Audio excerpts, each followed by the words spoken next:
People think the worst thing an empath can experience is heartbreak. They are wrong. Heartbreak is loud. It announces itself with tears, sleepless nights, desperate texts typed and erased at 3 in the morning. It leaves evidence. It can be seen, named, mourned. But the most dangerous pain an empath ever experiences is far quieter than heartbreak. It is the slow disappearance of the self. It happens silently, like a house sinking into dark water while everyone inside is still asleep. No alarms, no shattered glass, no dramatic collapse, just a slow, invisible drowning. And by the time most empaths realize what is happening, they have already sacrificed pieces of themselves they may never fully recover. The real horror begins when an empath looks into the mirror and no longer recognizes the person staring back, not because someone broke their heart, but because they abandoned themselves to keep someone else whole. And that is the hidden truth no one talks about. The relationship was never destroying them. Their need to save it was. Stay with me because what happens next changes everything. Carl Jung understood something terrifying about human connection, and Chase Hughes discovered the same phenomenon through the mechanics of influence and psychological control. Hughes called this the invisible surrender, the unconscious process where emotionally perceptive people slowly hand over their internal authority to preserve attachment. According to Jungian psychology, this is psychological compensation. When one part of the self becomes exaggerated, compassion, understanding, forgiveness, another part retreats into shadow. Boundaries disappear. Anger is buried. Instinct is silenced. And the personality begins compensating for this imbalance by becoming hyper-attuned to everyone else while abandoning itself. This is the paradox of the empath. The very sensitivity that makes them extraordinary also makes them vulnerable, because empaths do not merely hear pain. They absorb it. They metabolize it. They become emotional sponges, soaking up storms that were never theirs to carry. And nowhere is this more devastating than in romantic love. Because love for the empath is rarely transactional. It is devotional, sacred, total. They do not dip their feet into connection. They drown in it. And this is the first reason empaths struggle in relationships. They confuse emotional fusion with love. It feels beautiful at first, like two rivers becoming one, like walls dissolving, like finally being seen. But over time, this merging becomes a prison. The empath begins losing distinction between their feelings and their partners. If their partner is anxious, they become anxious. If their partner is cold, they panic. If their partner withdraws, they collapse inward like a bridge snapping under invisible pressure. Jung called this projection, the unconscious act of assigning our unmet needs onto another person and believing they can complete us. The empath projects healing onto the relationship itself. They believe if they love deeply enough, clearly enough, purely enough, the connection will become safe. But love cannot heal what the other person refuses to face, and so the empath keeps pouring themselves into a broken well. No matter how much they give, the water never rises. The second reason is even darker. Empaths are often unconsciously attracted to wounded people, not because they enjoy suffering, but because suffering feels familiar. Hughes understood this as attachment pattern recognition. The nervous system seeks what it knows, even when what it knows is harmful. Many empaths learned early that love had to be earned.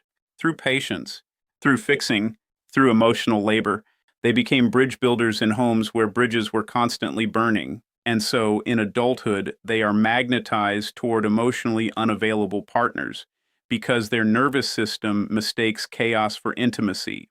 They meet someone distant and call it mystery, someone inconsistent and call it depth, someone emotionally fractured and call it potential. And then they begin the exhausting work of rescue. They become architects rebuilding collapsing walls while the other person keeps striking the foundation. They convince themselves that if they just love harder, understand deeper, forgive longer, eventually the other person will awaken. But they never do, because transformation cannot be gifted. It must be chosen. And every day the empath stays, they lose another piece of themselves to a fire they did not start. This is where the years of silent suffering begin. No one sees it. No one hears it. But inside, the empath is eroding. They become a sponge for pain, a receiver for everyone else's static. They suppress their anger because anger feels cruel. They silence their needs because asking feels selfish. They forgive betrayal because understanding feels noble. Again and again, they build bridges for people who only burn them. And each time those bridges collapse, they blame themselves for not building stronger ones. They lie awake, replaying conversations like broken film reels. What could I have said differently? What did I miss? How do I fix this? They become emotional archaeologists, digging through ruins, searching for clues that explain why love keeps becoming loss. And slowly, almost imperceptibly, their identity begins dissolving. Their preferences disappear. Their instincts grow quiet. Their truth becomes negotiable. They smile while bleeding internally. They call it patience. They call it empathy. They call it love, but Jung would call it self-abandonment. And this is the third reason empaths struggle. They are too willing to betray themselves for connection. The psyche cannot tolerate this forever. Psychic equilibrium demands correction, and eventually correction arrives. Not as rage, not as revenge, not as an explosion, but as a click. Cold, instant, terrifyingly calm. This is the breaking point. The moment the receiver shuts down, the moment the lock turns, the moment the bridge collapses silently into darkness, there are no tears, no screaming, no desperate explanations. Just stillness. An eerie internal quiet, like the final hum of a machine powering off forever. The manipulator rarely notices it at first. That is what makes it chilling. They continue their usual patterns. The half-hearted apology, the strategic affection, the sudden warmth after cruelty, the familiar hooks designed to pull the empath back into orbit. But nothing lands. The signal has gone dead. The emotional leash has been severed, and for the first time, the manipulator feels something they have never felt before. Powerlessness. Hughes understood this shift as enantiodromia, the psychological law that says when something is pushed too far in one direction, it eventually transforms into its opposite. Extreme accommodation becomes absolute detachment. Relentless softness becomes immovable steel. The empath who once bent endlessly suddenly does not bend at all. And this terrifies people who depended on their flexibility, because they can feel it. The fortress walls are rising. The gates are locking. The house is finally secured. This is not emotional death. This is shadow integration. And this is the fourth reason empaths struggle. They fear their own power. For years, they rejected the parts of themselves that felt dangerous. Anger, distance, boundaries, indifference. They believed these qualities made them cold, cruel, unloving. So they exiled them into shadow. But Jung taught that what is buried does not disappear. It waits. And when finally released, it returns with terrifying force. The empath's shadow is not darkness. It is protection. It is the dormant wolf awakening after years of pretending to be prey. It is the part that says no without apology. The part that walks away without explanation. The part that understands love without self-respect is merely sophisticated self-destruction. They did not become cold. They became complete. The part they feared became the part that saved them. And suddenly, manipulation stops working. This is the fifth reason empaths struggle. They are often too transparent to recognize deception. Empaths project their own sincerity onto others. They assume honesty because they themselves are honest. They assume depth because they themselves are deep. They assume remorse because they themselves would feel remorse. This projection blinds them. Love bombing feels genuine. Empty apologies sound sacred. False vulnerability appears profound. But once shadow integration occurs, the illusion shatters. And shattered illusions are louder than broken hearts. The empath begins seeing everything clearly. The strategic timing of affection. The calculated silences. The guilt disguised as need. The apology crafted not from remorse but from fear of losing access. It becomes transparent, like seeing the wires behind a magician's trick. And once seen, it cannot be unseen. This is when the manipulator becomes confused. Desperate, haunted, they increase pressure. More affection, more guilt, more promises, more emotional theater. But it no longer matters, because the hooks cannot catch what has become unreachable. The severed leash lies useless on the ground, and the manipulator stares at it like a man realizing his keys no longer open the door. This is psychological immunity, the birth of inner stillness.